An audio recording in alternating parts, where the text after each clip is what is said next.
Assalamu alaikum, dear family. It's your brother Landon X. This is Right Down to the Modern Times, brought to you by NationTownStore.com. Dear family, we just gonna be on here real quick. I just had something on my spirit, and it's been a while since I touched bases with the beautiful NationTown TV family. We also simulcasted on YouTube and Facebook NationTown TV pages for the first time I think we've ever did a simulcast. But it's gonna be real quick. I'm on my way. I'm about to go to study group, so I won't be long. I do intend to be strong. You might see the title of this quick message titled, "Didn't y'all kill, or I heard y'all killed Dr. King?" You know how we do at NationTown TV. We like to hit you with a title to get you to thinking before we even get started. But speaking of getting started, allow me to open up in the name of Allah, the Beneficent, the Most Merciful. I bear witness that there is no God but Allah, who mercifully intervened in our affairs in the person of Master W. Fard Muhammad, to whom praises are due forever.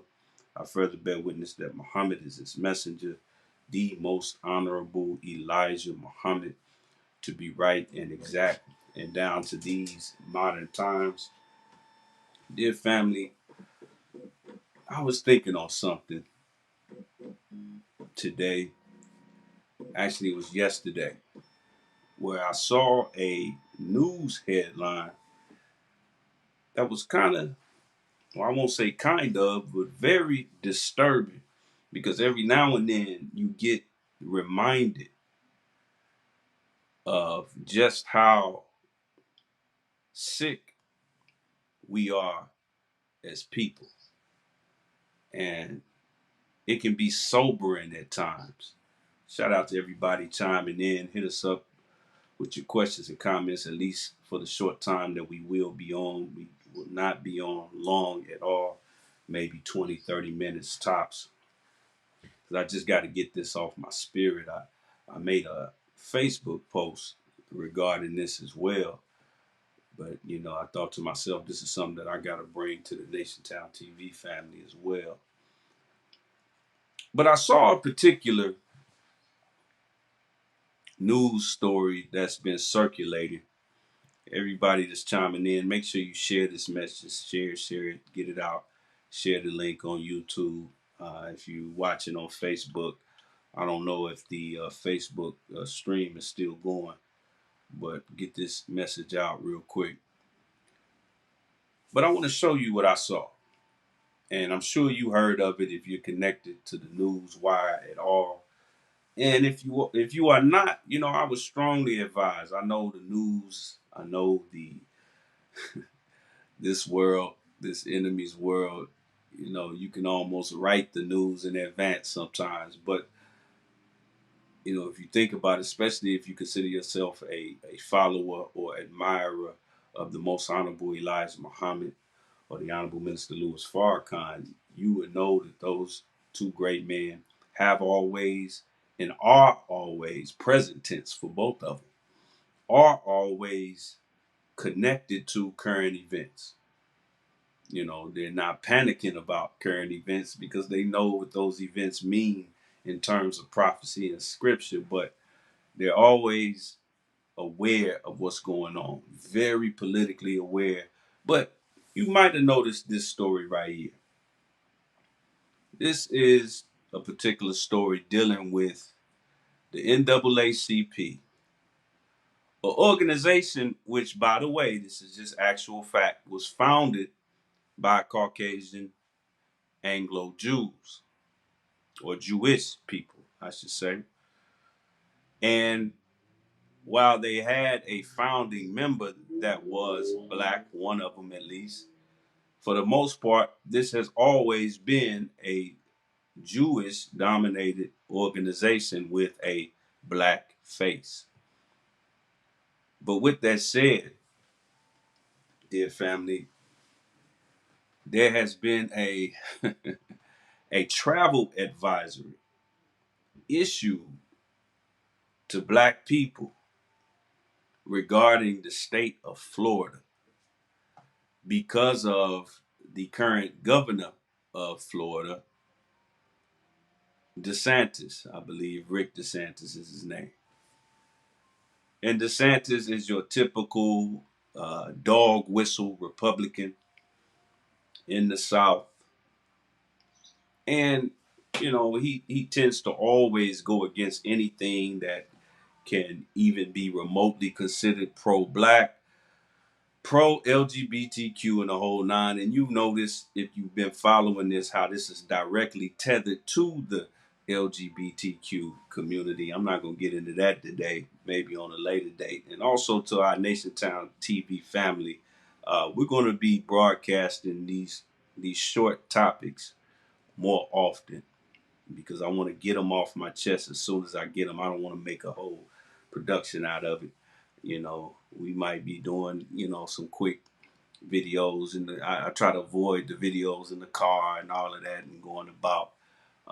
But I may touch on that particular thing with the LGBTQ. But I want to deal with this because this took me in my mind to a completely different direction than the topic itself. Shout out to everybody chiming in. This is, again, your brother Landon X, brought to you by NationTownStore.com. Show us some love by logging on to NationTownStore.com. We got some great deals, all black-owned, nation-owned products. You can also show us some love by shooting us a Cash App, $NationTown. And don't forget to subscribe as well on YouTube, NationTownTV, and of course, NationTownTV on Facebook. But anyway, so like I'm saying, I'm reading this and I'm following the story loosely, and I'm just cringing at the fact that this is what the NAACP considers to be working for the advancement of colored people.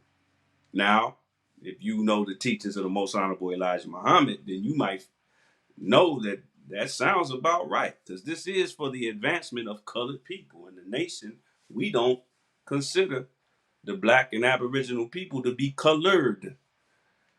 We are the ones who do the coloring. We are not the colored. We know that the Caucasian is the colored man that grafted that skunk of the planet Earth as we know him to be.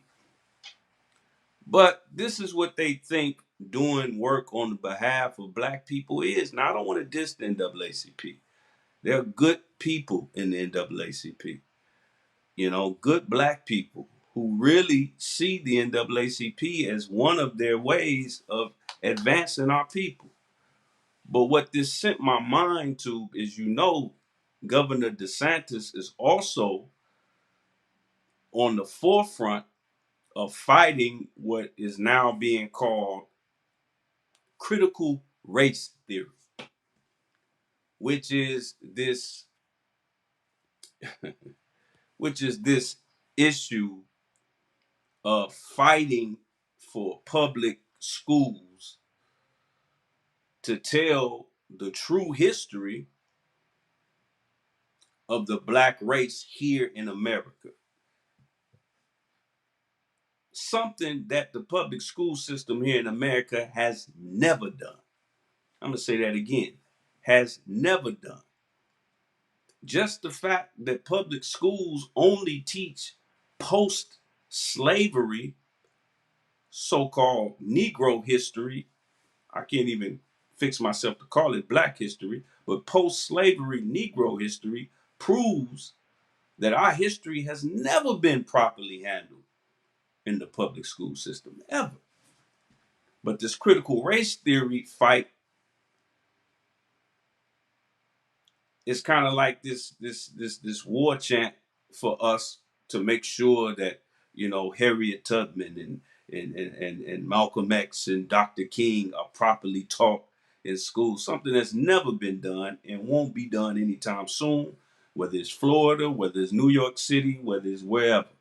If you want your child to have a proper education of their history, it is not going to happen in public school. I'm sorry.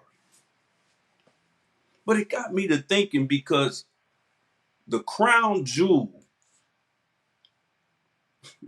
the crown jewel of the American public food system's idea of black history has always been who?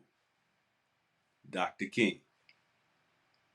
He's always been since he was murdered, the same people that murdered him have always used his image and his likeness and what they mutated his legacy to as a means to say, okay, this is what a black leader should be. In fact, they were so pleased with Dr. King and the work that he did that they murdered him. But do you know that Dr. King is he is I hate to use this terminology given how he was assassinated, but if you needed a smoking gun to prove that our history is often perverted and our great leaders are often used as what I call blaxidermy. It's like taxidermy, where they take a dead animal and they stuff it and put it on the wall as if it's still alive as a trophy. They got something called that I call blaxidermy, where they take one of our great leaders. They did it to Malcolm, they did it to Dr. King, did it to Harriet Tubman, did it to Madam C.J. Walker. They take them and they stuff them with a false legacy that was not accurate based on what they were doing and what they were doing at the time they were murdered or died, or just the reality of what they ever did. But Dr. Martin Luther King is the perfect example of how perverted the legacies of our greats have been in this public food system and in this media. Now, check this out.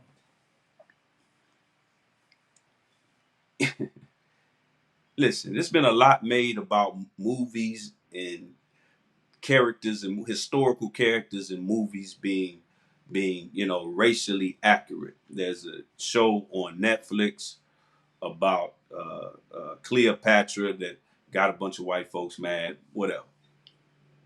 But if they made a movie about Dr. King, and if they picked Robert De Niro, I don't know, or Brad Pitt, or Kevin Costner to play Dr. King, do you know that that would be less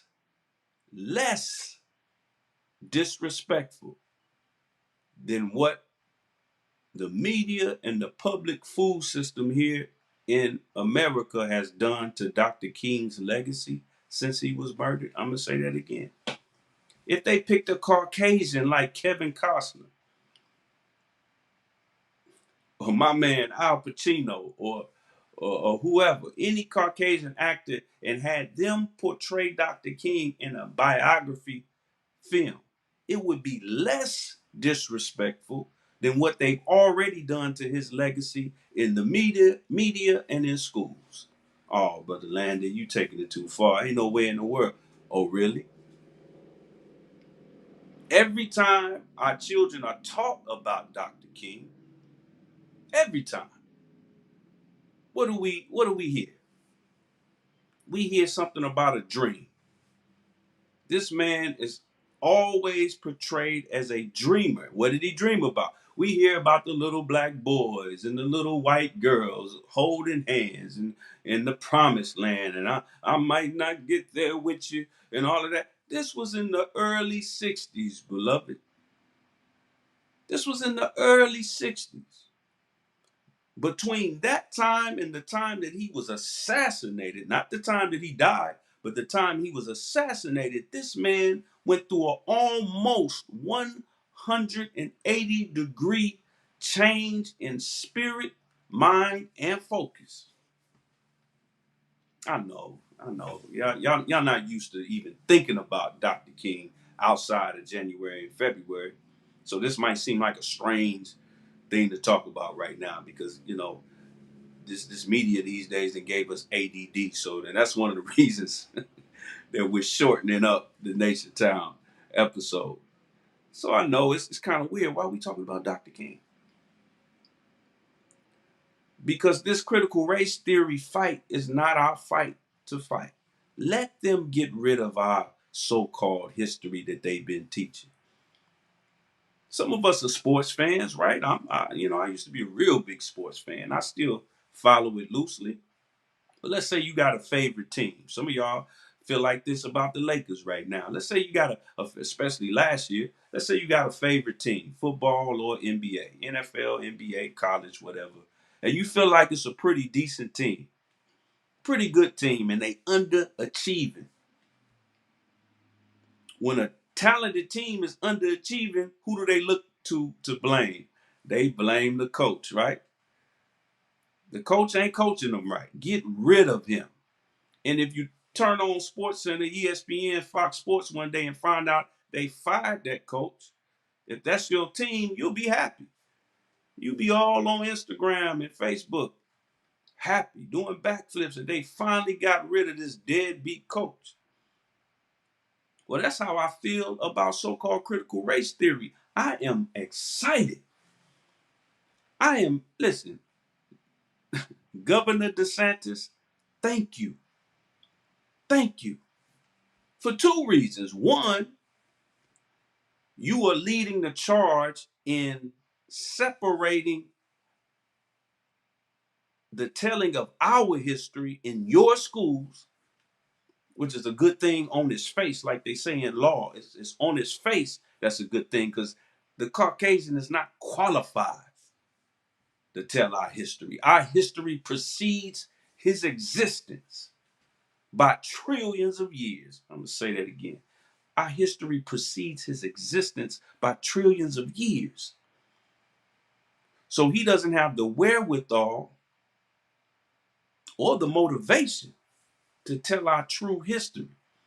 So thank you for doing that. And also, what I'm hearing is that the elements of the public school Black history education in Florida that he was really upset about was the inclusion of LGBTQ elements.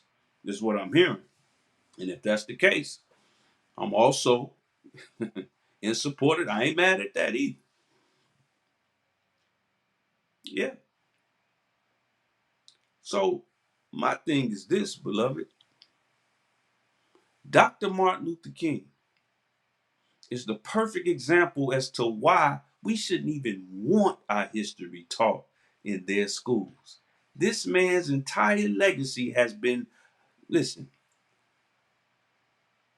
somebody, what's the date of Dr. King's assassination? They say that Dr. King was assassinated and was murdered.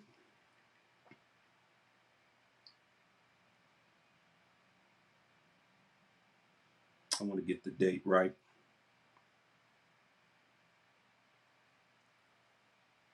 This beloved brother was shot down. They shot him under his jaw. April 4th, 1968. The bullet lies under his jaw, nearly ripping his jaw off. Please stop falling for that ridiculous social media meme that suggests that he didn't even die from that. What you're seeing, and they have a picture of him in a hospital bed. Dear beloved, he was stabbed almost 10 years prior to that. And that photo that you see in that ridiculous meme is from that stabbing where a crazy, or she pretended to be crazy, Black woman at a book signing stabbed Dr. King. Dr. King absolutely was murdered on sight. He was dead on arrival, beloved, because that bullet nearly ripped his face off going under his jaw. They had to hold, it's almost like a chin strap. It was hanging, and they had to hold it together as the ambulance scooped him up. But April 4th, 1968 is when he was assassinated. But I would say Dr. King is assassinated again and again every year since 1968, every January and every February. Let's do a little bit of math. We won't be on too much longer, dear brothers and sisters, but I got to touch on this. This is 2023. 1968 was 55 years ago. So so Dr. King, in my mind, has been assassinated 110 times again since 1968, because every January and February, his legacy, his perverted legacy, is put out there for children to believe that this man died because he wanted little black girls and little white girls to be holding hands and skipping through a park somewhere. That is a perversion. I heard y'all killed Dr. King. Y'all killed this man 110 more times by not only murdering him, but murdering his legacy. I'm going to tell you the real catalyst for his murder. It was something that took place in the late 60s, the day before the most important day, which is really every day, but the most important day for the believers in the Nation of Islam, called Savior's Day. He had a monumental meeting that they will never teach your children about in public schools, where he met with the Most Honorable Elijah Muhammad. And he was scheduled to not only meet with the Most Honorable Elijah Muhammad, but also attend the Savior's Day event the very next day. He even went and he went into all the Muslim businesses that were in Chicago at the time, and he met with the Messenger of Allah. And this was the turning point in Dr. King's mission, his ministry, and his mind. I'm trying to tell you. He was murdered because the route that he went after this meeting was completely different than that brother that was dreaming on the March on Washington. Less than 24 hours before he was murdered, he urged black consumers not to hold hands with little white girls, but to do the opposite, to take white-owned products out of their hand, take their mind and their body out of white-owned businesses. He was calling out names. It was like a diss song in hip-hop. He was calling out names. He said, stop buying Wonder Bread. Stop buying Coca-Cola. Spend your money with your own. He was on a almost 100% economic push the last few years of his life, especially after he met with the Most Honorable Elijah Muhammad. Yeah, he went against the Vietnam War too, but I'm telling you, it's that economic piece that got him murdered. Weeks before that, this same man, Dr. King, the same Dr. King who at the March on Washington spoke before thousands upon thousands of people. The only meeting in Washington, D.C. that gathered more people was the Million Man March, October 16, 1995. But he spoke in front of thousands upon thousands of people talking about a dream. But a few weeks before he was murdered, he had an economic meeting where he invited church clergy members and church leaders from all over the South and all over the nation to come. And do you know only about 40 to 50 of them showed up? You can go on YouTube and find this. It's one of his last speeches, not the one where he said, I might not get there with you. And he almost passed out because he was teaching so hard. That was in the church, but he had another one in a church and there was barely anybody in the room. And he was talking about land grants. He was pointing out how white people receive the same, they received more from the 40 acres and the mule than we did. He pointed out that most of the colleges, the public colleges and universities in America were built on land grants. Some of us go to HBCUs and we turn up our nose because it doesn't have the best facilities. And we want our children to go to your LSUs and your University of Oklahomas and your USCs. They are built on land grants. They got the land basically for free. You know how easy it is to build a school if they give you the land for free? And he was talking about the importance. And he said, the next time I go to DC, his words, this is how he ended the message. He said, the next time we go to DC, we're going to get that check. That's his words. Didn't teach us that in public. I went to public school all my life. They didn't teach us that part. They taught us a dreaming Negro. His legacy has been raped, man, molested, and then it's warmed over and microwaved and given to our children over. Not just the children, it's given to us. Got his face on the side of Happy Meals. You remember that in the 90s? Had his face on the side of Happy Meals. Coca-Cola cans, the same company that he told us to stop supporting, got his face on their products. Now, you can blame his family for that. I'm not going to do that. Hey, hey, man, they were left without their father. They could at least, you know, benefit financially. As I'm not their judge.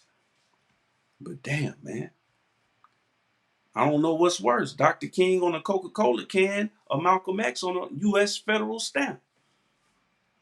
See, this is a perversion. This is blacksodermy, not taxidermy with animals, but blacksodermy, right before our eyes. But here's the thing that really hit my heart, because this was something that I assumed over the years, but I didn't really know it to be a fact. And I just never looked it up. I asked myself, I said, because I really wanted to know, how heavy was Dr. King on this buy black movement, on this economic movement. And the more I look into it, I find out that this brother was obsessed. And you know why. You know who put him on. You know who put him on. Come on now. You're talking about a man who only had a fourth grade education but built a $80 million empire, which would be about 300 to 400 million today, at a time when a Negro couldn't even pick his own seat on the bus. Speaking of the bus boycotts, that was an economic movement as well. The reason Dr. King was in Memphis, Tennessee at the time of his murder was because of an economic protest where black sanitation workers were being paid half of what their white counterparts were making. So I looked a little bit deeper into Dr. King in those last couple of years. In fact, the last 24 hours. And then I found out that Dr. King, when he came to Memphis, because Memphis is one of those southern kind of chocolate cities like Atlanta is today, Washington, D.C., Detroit, Dr. King, unlike some other smaller cities in the South, he could have stayed at a number of name brand hotels and motels. He had enough of a big name and he had enough money to really stay anywhere he wanted to. This was the late 60s, so a lot of Jim Crow laws had already been dissolved in the South. So he could stay where he wanted to stay. He chose to stay in a black owned hotel. The famous Lorraine Hotel, where he was murdered, is a black owned hotel. As you can see here, 1945, a local African American businessman, Walter Bailey. Now there's some who say that the person who owns it now, DeArmie Bailey, is related to Walter Bailey, but the bottom line is it's black owned, and Dr. King made it a point. I bet you, now I don't have this as actual facts, but I bet Dr. King, be it at the height of his notoriety and fame at the time that he was murdered, he had a big entourage. And I bet some of them was like, come on, Dr. King, why we sleeping here? You Dr. King. You can sleep for free, probably at the Marriott, at the Hyatt, at the Hilton. But Dr. King said no. And this is the Lorraine is not even a hotel, it's a motel. By definition. Somebody told me a long time ago, you know you're in a motel if you walk out the door of the room and you can see the sky. That was an easy way to understand that. But he chose a black owned, even though it didn't have the best accommodations, it didn't have the best service, it probably wasn't the clean. I don't know. But Dr. King did not have the mentality that white ice is colder. And after meeting with the most honorable Elijah Muhammad, he understood the power of black economics. And that, my friend, is why Dr. King was murdered. That, not the Vietnam War. And I will die on this hill. Those of you that know me, those of you who've ever, heard any of my messages or lectures at Muhammad Mosque number 27 here in LA, you know I stay on this piece. I stay reminding us of how little we support our own. Black-owned businesses only get 2% of the black consumer dollars. If black consumers spent 10% more of their income in black businesses, it would generate 1 million jobs almost instantly. It's going to be an election year next year, and we're going to be in these white folks' faces saying, which one of y'all going to give us a job? Which one of y'all going to give us reparations? Which one of y'all going to give us this and give us that? But if we just spent with our own businesses, it would produce 1 million black jobs. Do you know, as it said on that image, that black-owned businesses are the number 2 employer of black people? The only entity that employs more black people than black-owned businesses are government entities. Y'all know it. Y'all go to the airport, the TSA. Y'all go to get your license renewed. Y'all see our sisters up in there. That's the only entity that employs more black people than black-owned businesses is the local, state, and federal government. That's what murdered Dr. King. Not him wanting your children to play with little white boys, to play with Opie Taylor. No, no. And it wasn't the Vietnam War. No, no. It's the fact that this man solely had his eyes on rebuilding black Wall Streets all over the country. That was his mission, and that's what he was murdered for. Ooh, what a beautiful way to go out, as far as I'm concerned. So if we think Dr. King, if you think highly of Dr. King, and you should. In fact, I know now, even though the most honorable Elijah Muhammad at one point had strong words against Dr. King, so did Malcolm X, because they were against the almost panhandling type of protesting and movements that they were doing in the 50s and the early 60s. There are issues of the Muhammad Speaks newspaper, dissing Dr. King. But you see what the final result was. They sat down, 2 Georgia boys, 2 Georgia men sat down, dealt with actual facts. He said to Dr. King in so many words, paraphrasing, he said, Dr. King, as a fellow Georgia boy, you know that there are different types of snakes. You got garter snakes, you got, pythons, you got mambas, you got all kind of snakes that you can find in the country. Some are poisonous, some are not.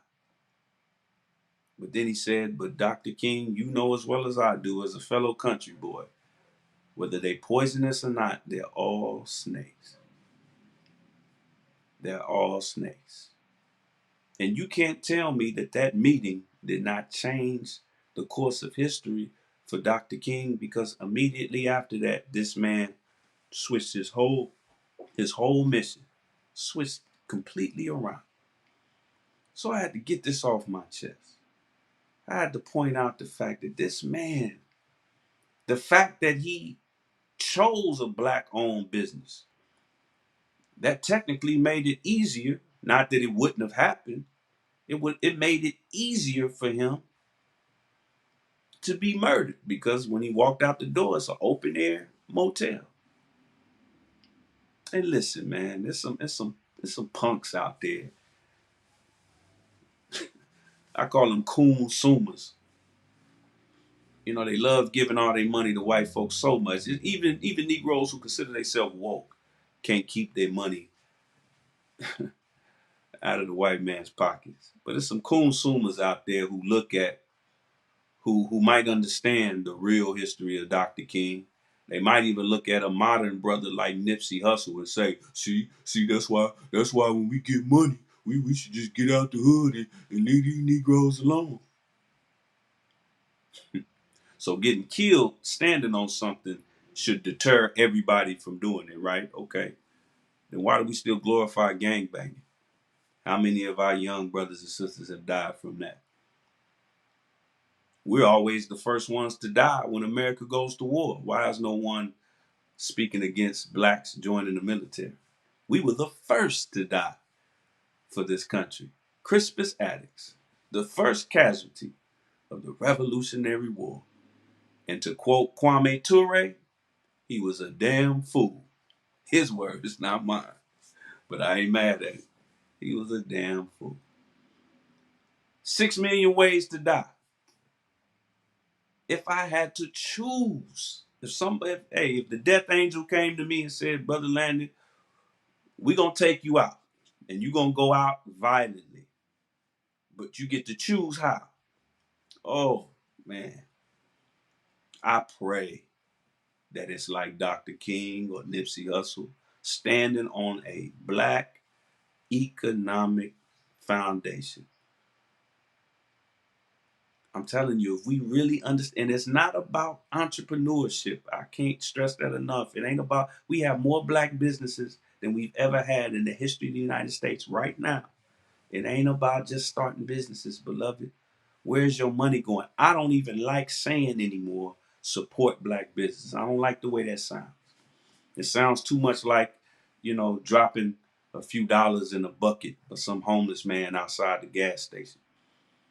Because that's why homeless people hang out outside the gas station. Because they know when you go in there, you're going to open your wallet and give whoever owns that gas station whatever they need, so you can fill up that tank. And you're going to get some zuzus and wham whams, like they say on the inside. You're going to get some snacks and all of that. You're going to get that white man every dime that he asked for. So the homeless brother, he stands outside of the gas station because he know you already reached in your pocket. So now he gonna try to catch you where you still in the habit of spending your money. So I don't even like saying support black business. We gotta spend our money with black businesses. Make a budget and find out what's the blackest way that you can spend your money. Even if you like doing things that are not even necessary, like you eat out all the time. You know, keep your restaurant diet committed to black-owned businesses. Or hell, start cooking. We don't need so much of the stuff that we give our money to white folks for. Come on, man. Dr. King died for this. Don't be a consumer is all I'm saying. I want to thank y'all for hanging out with me, but I got something that I got to say before I get out of here, dear family. For the first time in about 6 months, for those of you that are in the Los Angeles area, man, this Sunday, doors open at 10 o'clock. The triumphant, long-awaited return of our beloved Western Regional Student Minister Abdul Malik Saeed Muhammad, teaching on the Valley of Dry Bones. Can these bones live? Man, this is going to be a heavy subject. This might be the first installment. It might be other installments involved, but y'all got to come through. Reserve your seat. It's going to be standing room only. definitely make sure you come through. Y'all know how NationTown do. We gonna have a NationTown gift waiting on you. If you come through and say the NationTown sent you, sign your entry slip, and we got you. We definitely got something for you. Make sure y'all go and support NationTown. See, there I go. Spend with NationTownStore.com. Keep in mind, we have a partnership with Afterpay, where you can go and you can spend 30, 40, $50, $60 and be able to pay installments on it with no usury, no interest, and it'll just break it down into full payments, however much that you spend. And all you have to do is just choose Afterpay as your way of paying. Go to NationTownStore.com. With that said, dear family, I want to thank y'all, everybody that chimed in. Make sure you share this message. It'll be accessible for those of you who missed the beginning. It'll be accessible as soon as I log off, because I got to get to my study group, man, and learn these life-giving teachings of the most honorable Elijah Muhammad. I leave y'all as I greeted y'all in the words of